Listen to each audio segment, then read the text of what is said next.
Cobra Kai's back, baby! Is it ever? If you watch my video on Season 6 Part 1, you'll know that I was not a fan of those first 5 episodes. I thought there was a lot of pointless filler, a lot of forced conflict that ended up going nowhere, and really weird attempts at humor that I just wasn't a fan of.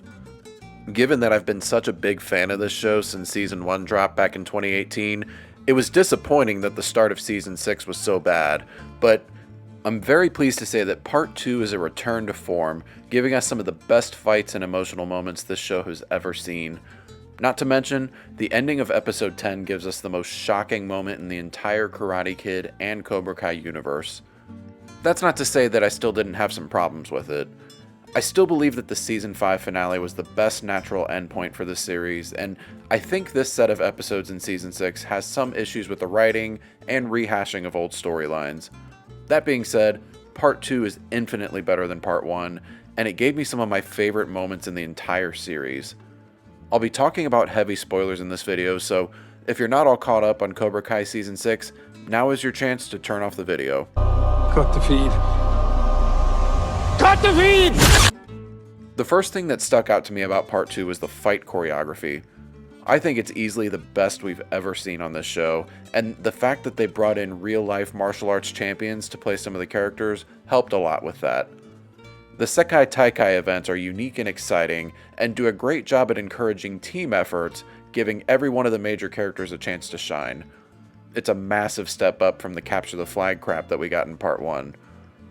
The fight between Miyagi-Do and Cobra Kai in Episode 9 gives us what I think are the best ensemble and the best 1v1 fights in the entire show. Watching the Binary Brothers team up to take down Yoon was fantastic, and that last fight between Robbie and Quan was S tier. Brandon H. Lee and Tanner Buchanan brought their A game for this fight, and it's easily in the running for the best fight in the series. I would put it up there with Robbie vs. Eli in Season 4, and Chozen vs. Silver in Season 5. I'm also happy to say that the dynamic within Team Miyagi-Do is also much better. Pretty much all of the personal issues between them are resolved, and the locker room scene in Episode 9 was perfection. Seeing everyone apologize to each other, hype each other up, and get emotional over it being their last tournament together was genuinely touching, and it really highlighted the chemistry between all the young actors. Robbie and Miguel didn't play a huge role in Part 1, but they both really got to shine here in Part 2. Robbie goes through a lot of struggles as team captain, and it was great to see Miguel move on from his jealousy and hype Robbie up as their true leader. Miguel also had some really nice moments with Johnny, and it was amazing to hear Johnny officially refer to him as his son. Yeah, Johnny is back to being his old lovable self again in Part 2, as opposed to Part 1 where, honestly, I just couldn't stand him. Tori didn't have as big of a role as she did in Part 1, but she did have some nice moments, surprisingly enough with Kim Da-Eun. The talk that she has with Kim Da-Eun about is it worth it to win at karate really stuck out, and I think it has some implications for Part 3 too. Speaking of Kim Da-Eun, this is the first time I've actually liked her character. Until now, she's been a cardboard cutout villain with little to no personality or redeeming qualities. But here, we get to see some of her vulnerabilities and humanity behind that rough exterior. And her fling with Chozen was unexpectedly amazing. It was a dynamic I didn't know I needed, but they actually have really good chemistry. And Kim Da-Eun with her hair down? Man, I was not hating that look. Nicely done, Chozen. Kreese had kind of an underwhelming arc in this part. His main role was providing Chekhov's knife, but not much else.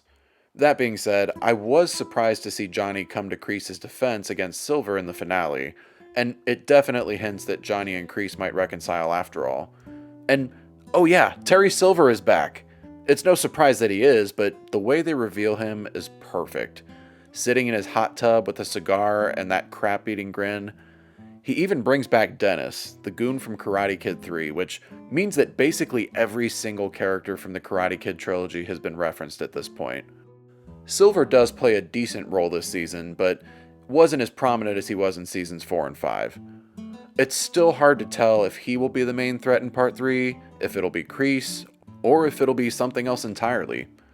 Based on the way Episode 10 ended, it's really hard to guess where Part 3 will go. Yeah, let's talk about that ending.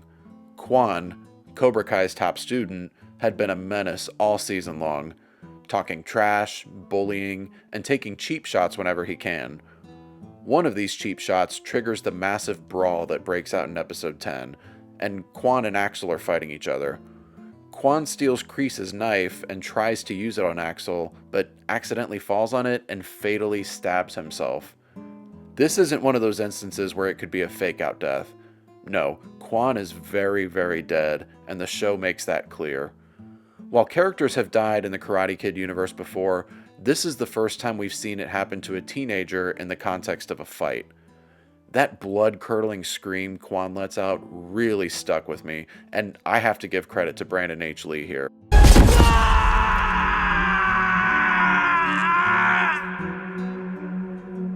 Part 2 ends with this massive cliffhanger, and it's hard to guess where we go from here. Do they even continue the tournament? It would make sense if they didn't, but it would also be a tough pill to swallow considering how much this thing has been built up since Season 5. This is where I'll get into some of my problems with these 5 episodes. The giant group brawls are getting kind of old. It was fresh, exciting, and well-earned in Season 2 during the school brawl, but then you had the Christmas fight in Season 3, the fight at Cobra Kai Dojo in Season 5, and now this. This rumble at the Sekai Taikai felt very manufactured. The school fight made sense because everyone involved had personal grudges against each other, and all of the grudges were well built up. But in this case, there was no reason for every single person in every single dojo to get involved in this fight. It also took away from the excitement of the tournament itself, which was incredibly riveting in its own right. In my mind, the brawl actually took away from the excitement rather than adding to it, and had me rolling my eyes. If the writers really needed to kill Quan off, they still could have done it without another all-out riot breaking out. I also think there's still too much rehashing of old conflicts. We don't need to see Daniel and Johnny bickering over whose style is best, because they already resolved that in Season 4. There are also way too many convenient contrivances. Dennis just happens to be at the same cafe as Chozen and Kim. Tori just happens to see Robbie and Zara kissing. There are way too many instances like this to count. I also think that the minor characters could have been better developed. Zara is just a stereotypical Instagram influencer with no redeeming qualities. Axel is an Ivan Drago-like meathead who gives off incel energy after being rejected by Samantha. Sensei Wolf is just evil for no reason. And the Russian and Irish dojos are just stereotypically aggressive for no reason. But my gripes with Part 2 are nothing compared to the ones I had in Part 1. Although I still think Season 5 should have ended the series, I'm holding out hope that Part 3 finishes Cobra Kai the way it deserves. There's still a lot to resolve regarding Quan's death, the Sekai Taikai, Miyagi's past, and figuring out what Daniel and Johnny will do once their karate careers are over. That will be a lot to pack into 5 episodes, but I think John, Josh, and Hayden are up to the task. So what did you all think of Cobra Kai Season 6 Part 2? Do you think it was better than Part 1? Do you wish the series would have ended in Season 5?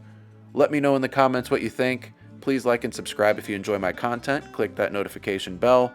Thanks for watching, and I hope you all have a good one.